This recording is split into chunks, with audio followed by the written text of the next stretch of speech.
ඉතින් අද වීඩියෝ එකෙන් මම කතා කරන්නේ ඔයාලගේ කම්පියුටර් එකට ප්ලග් කරලා තියෙන RAM stick හරියට වැඩ කරන්නේ නැත්නම් මේ RAM stick වල මොනවා හරි ගැටලුවක් තියෙනවද කියලා බලා ගන්න පුළුවන් easy method එකක් ගැන. එහෙනම් දිගට මේක තුලා ඉන්න මේ වීඩියෝ එකත් එක්ක.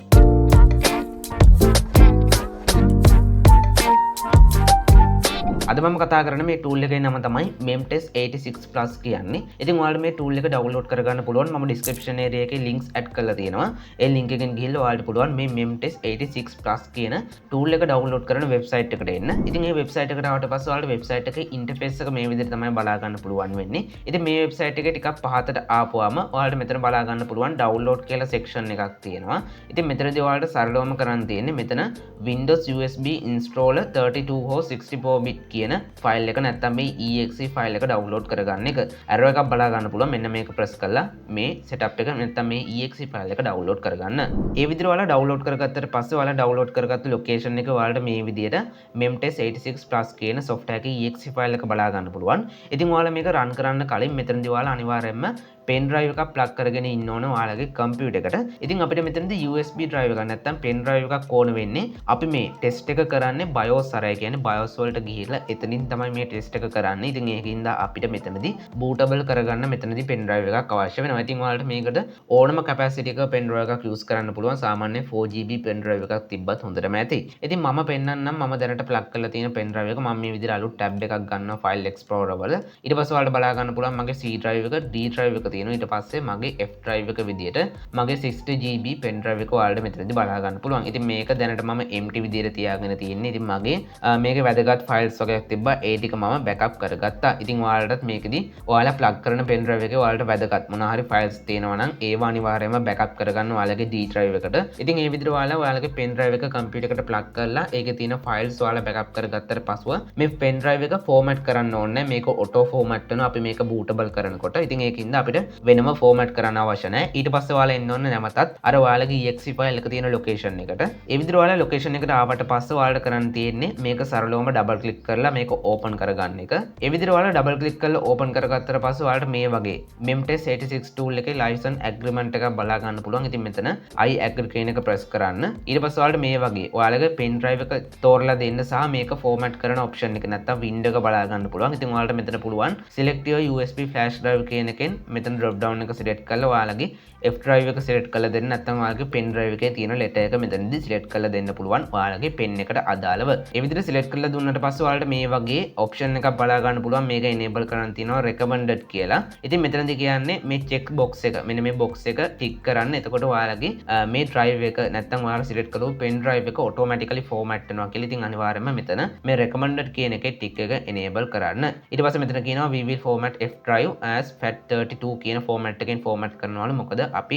BIOS හරහා වැඩක් කරන හින්දා අපිට FAT32 කියන format එකෙන් format වෙන්න අවශ්‍යයි කියන හින්දා. ඉතින් මේ විදිහට ඔයාලා මේ settings ටික හදාගත්තට පස්සේ ඔයාලට සරලවම කරන්න තියෙන මෙතන create කියන button එක press කරලා මේ pen එක bootable pen drive එකක් විදිහට create කරගන්න. ඉතින් ඊට පස්සේ මේ විදිහට ඔයාලගේ CMD එක නැත්තම් command prompt එක open වෙලා එතන පොඩි letters වගේක් හරි. ඉතින් මේ විදිහට මේක කොහොම හරි complete වෙලා ඉවරනාට පස්සේ ඔයාලට කරන්න තියෙන මෙතන next කියන button එක press කරලා මේකෙන් next වෙන්න. ඊට පස්සේ ඔයාලට මෙතන බලා ගන්න පුළුවන් finish කියලා button එකක් තියෙනවා. මෙන්න මේකත් finish කියන button එක press කරලා මේක finish කරගන්න. ඉතින් මේ විදිහට finish කරගත්තට පස්සේ ඔයාලගේ memtest 86 plus කියන exe file එකට අදාළව ඔයාලගේ pen drive එක bootable වෙලා ඉවරයි. ඔයාලගේ RAM stick check කරන වැඩේට.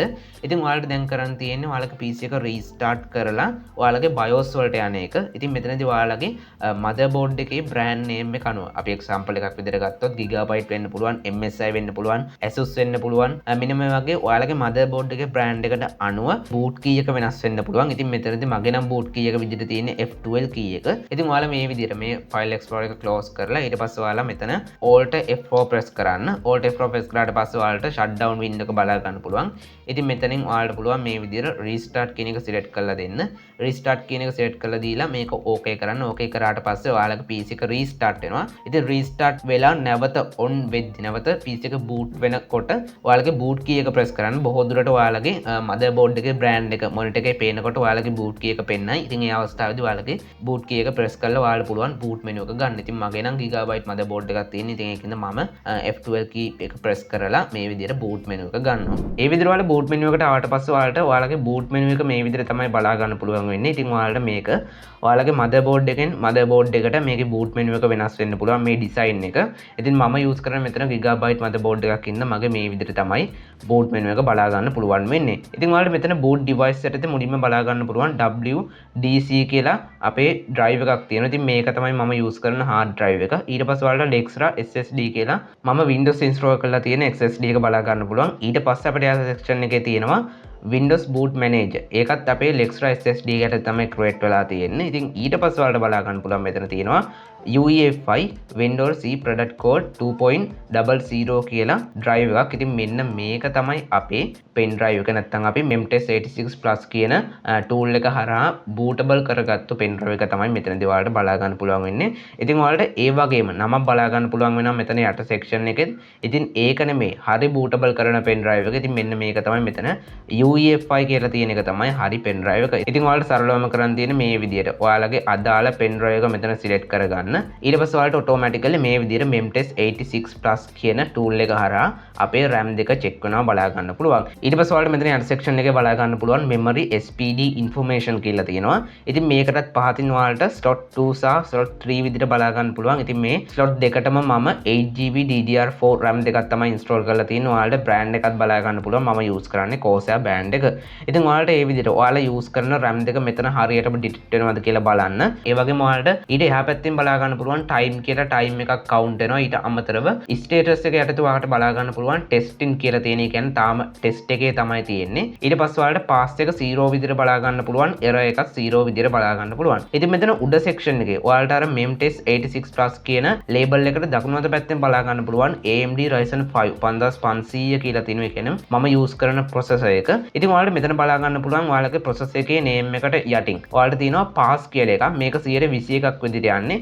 ඉතින් මෙතනදී pass එකක් නැත්තම් මේ test අපිට දෙකක් යනවා. ඉතින් ඔයාලට බලා ගන්න පුළුවන් pass එකට යටින් තියෙනවා test කියලා. ඒක 122ක් විදිහට තියෙන්නේ. ඊට අමතරව test #6 කියලා තියෙනවා. ඒකත් තවත් test එකක් විදිහට යන්නේ. ඉතින් ඔයාලගේ මෙතන pass කියන එක 100% ගියාට පස්සේ ඔයාලට කොළ පාටින් මෙන්න මේ විදිහට pass කියලා බලා ගන්න පුළුවන්. ඔයාලගේ RAM එකේ කිසිම issue එකක් නැත්තම්. ඉතින් ඊට අමතරව ඔයාලගේ RAM එකේ මොනවා හරි issue එකක් තියෙනවා නම් ඔයාලට රතු පාටින් codes වගේක් හෝ රතු පාටින් අකුරු වගේක් ඔයාලට බලා ගන්න පුළුවන්. මම එහෙම ස්ක්‍රීන්ෂොට් එකක් හම්බුනොත් බොහෝ දුරට ඔයාලට දාන්නම්. එහෙම නැතුනොත් ඔයාලට ඒ වගේ error එකක් තමයි බලා ගන්න පුළුවන් වෙන්නේ. ඉතින් අනිවාර්යයෙන්ම මෙතන pass කියන එක 100% යනකම් ඉන්න ඕනේ. ඉතින් මේකට සාමාන්‍යයෙන් යම් කිසි පොඩි කාලයක් යන්න පුළුවන් විනාඩි 20ක් හෝ 15ක් ඒ වගේ ප්‍රමාණයක්. ඉතින් ඒක ෆිල් වෙනකන් ඉන්න. ඉතින් ඊට අමතරව මෙතන pass කියන එකට යටින් තියෙන test කියන එකේදී මේ test එක ෆිල් වුණාට පස්සේ නැවත test එකක් යනවා. ඒකත් ඉවරනාට පස්සේ තමයි අතන උඩ pass කියන එක සම්පූර්ණයෙන්ම 100%ක් යන්නේ. ඉතින් මෙතනදී ඔයාලට සරලවම කරන්න තියෙන්නේ මේක ඉවර වෙලා pass කියන එක ආවට පස්සේ